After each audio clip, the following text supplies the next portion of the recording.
Good morning, good morning. Ikan anak ko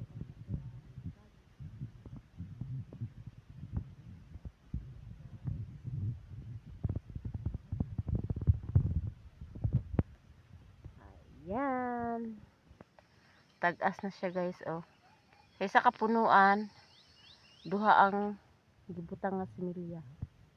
Muna gihimuan na siya og payag-payag para safety sa mga manok.